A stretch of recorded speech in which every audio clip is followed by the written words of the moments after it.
Ang kwentong ito ay hango sa katotohanan, isang lihim na pilit tinatago, ngunit ngayon, ikaw na ang makakaalam. 6 na minuto sa langit. Noong 2003, 15 ako. Isang normal na hapon, pauwi ako mula sa kayan ng bus. Bigla akong nahilo, walang babala. Buong araw, okay ako. Kumain pa nga ako ng Posco stick sa lunch. Pero bigla akong pinagpawisan ng malamig. May tumibok sa dibdib ko. Matalim, hindi normal. Ang puso ko pala, pumasok sa ventricular fibrillation. Bumagsak ako sa kalsada. Muntik na akong masadasaan ng isang babae.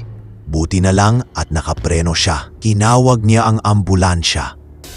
Pagdating ng paramedic, wala na akong pulso. Patay na ako. Sa biyahe papuntang ospital, ginamitan ako ng defibrillator. Doon lang ulit tumibok ang puso ko. At sa 6 na minutong iyon, nandoon ako sa kabilang buhay. Nagsimula sa nakakasilaw na liwanag. Tahimik. Mapayapa, parang tinatanggap ka. Pakiramdam ko, iniangat ako. Walang oras, walang espasyo. Parang hindi pa nag-inip. Pero hindi rin totoo. May mga nilalang na pumalibot sa akin. Enerhiya, espiritu. Inisip kong anghel sila. Inabot ko ang braso ko para yakapin sila. Pero hindi nila ako niyakap. Binalot ako ng puwersa, parang kwelyo sa leeg. Naramdaman ko ang takot at hiya.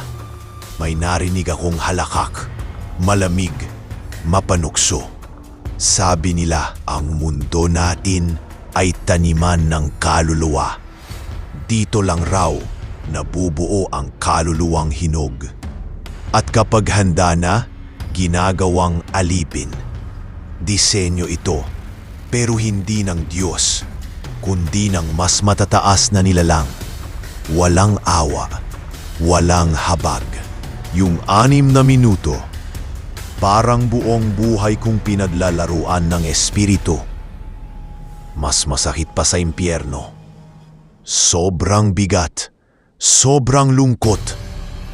Bago ako bumalik sa lupa, may nagbanta, huwag mong ikukwento. Kapag ginawa mo, mas masahol pa ang aabutin mo. Pero heto ako, nagkukwento. Sabi ng iba, trauma lang, guni-guni ng utak. Hanggang isang araw, may nakilala akong author. Sabi niya, nakita raw niya ang Diyos. Puno raw ng liwanag at pag-ibig. Tinanong ko siya, totoo ba talaga? Mumiti siya, tumango. Pero nung sinabi kong, alam ko ang totoo, may kumurap sa mata niya. At doon ko naintindihan. Alam niya, pareho kami nang nakita. Pero nagsisinungaling siya. Dahil kung sasabihin niya ang totoo, walang makakatulog ng payapa. Simula nun, hindi na ako naging katulad ng dati.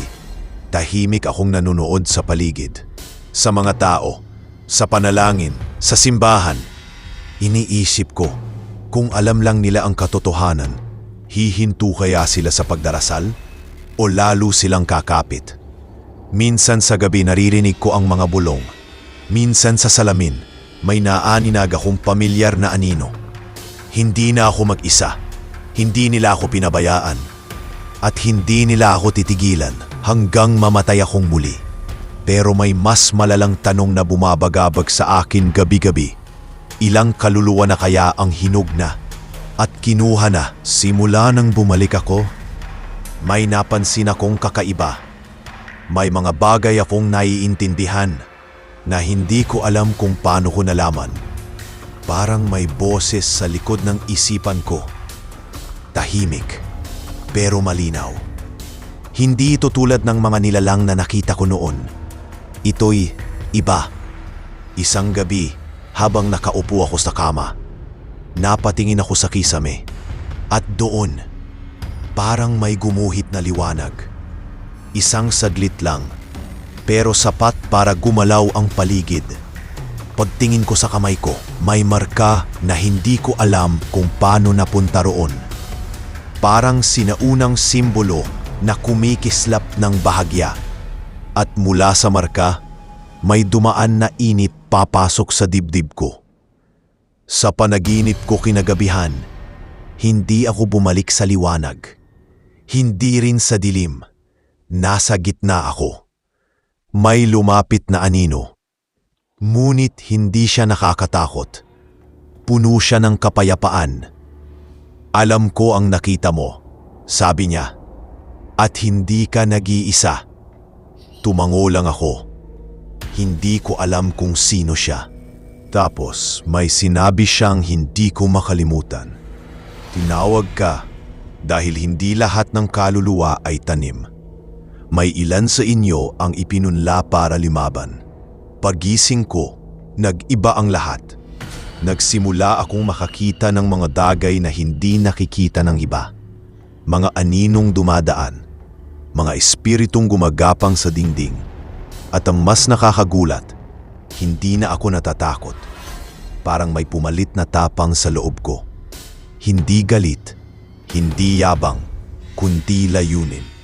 At ngayon, naintindihan ko na, tinawag ako, hindi para matakot, hindi para manahimik, kundi para ilaban ang kaluluwa ko at ang sa iba. Simula nang lumitaw ang marka sa kamay ko, hindi na tumigil ang mga pangitain. Lingid sa kaalaman ng iba, unti-unti na akong nakakita ng mundo sa likod ng mundong ito. Mga aninong dumadaan sa mga lansangan, mga matang nakatingin mula sa madidilim na sulok. At isang gabi, nakaramdam ako ng malamig na simoy na hindi galing sa hangin. Iba ang lamig nito, parang dumaan sa mismong kaluluwa ko. Nasa labas ako ng bahay noon.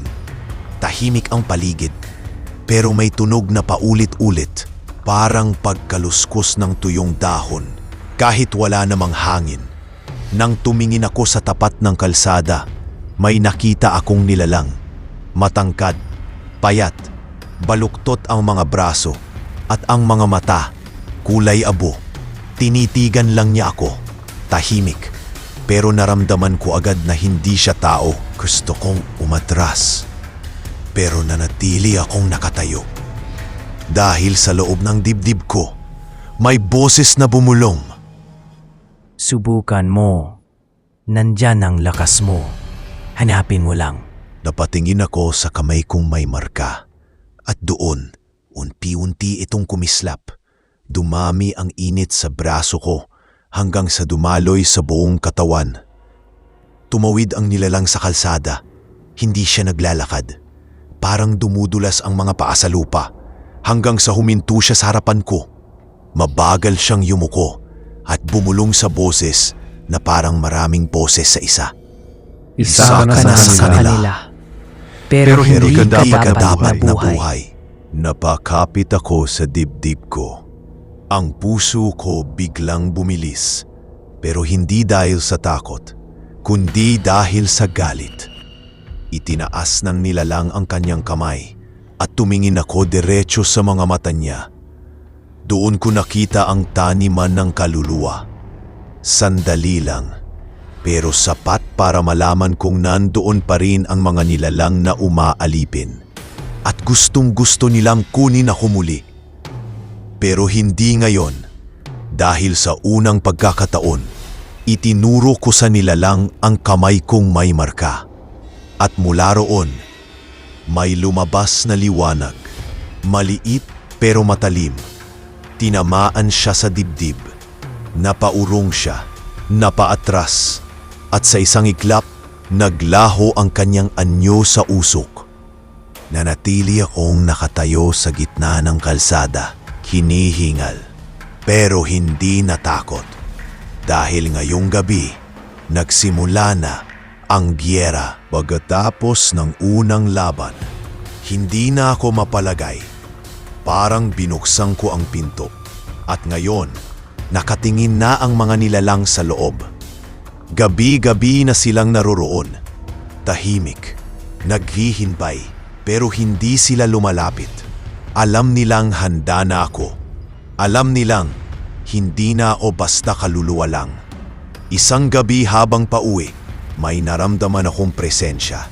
Pero hindi kagaya ng mga nauna. Iba ang lakas nito. Mainit, mabigat, pero hindi masama.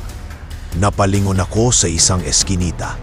At doon ko siya nakita, isang lalaki, nakatayo sa dilim, nakatakip ang mukha ng hood, pero alam kong matagal na niya akong pinapanood. Hindi mo na mababalik ang dating buhay. Buksan mo ang mata mo. Hindi ikaw ang una. Lumapit siya ng dahan-dahan. Hindi ako umatras, pero nanatili akong handa. Tumingin siya sa marka sa kamay ko. Napangiti siya ng bahagya. Pinili ka. Pero hindi para magdasal. Pinili ka para lumaban. Itinuro niya ang dibdib ko. Yung puso mo, bumalik yan hindi dahil sa makina. Bumalik yan dahil may sumundot sa kaluluwa mo. At ngayon, pagmamay-ari mo na ang liwanag na kayang sumunog sa dilim. Napakunot ang noo ko. Sino ka? Tanong ko. Hindi siya sumagot agad. Tumalikod siya at naglakad palayo. Pero bago siya mawala sa dilim, binitiwan niya ang isang babala. Hindi ako kalaban. Pero huwag kang basta magtitiwala sa mga mukha. Dahil ang demonyo marunong din numiti. Pagbalik ko sa bahay, wala pa ring sagot sa isip ko. Pero isa lang ang sigurado. Hindi na ito laban ng isa lang. May mga pinili rin, mga tulad ko, at may mga nagmamasid na mas malalim ang alam kaysa sa mga nakikita ko ngayon. At kung totoo ngang may mga kakampi, ibig sabihin lang nun, mas malaki ang giyerang paparating kaysa sa inakala ko.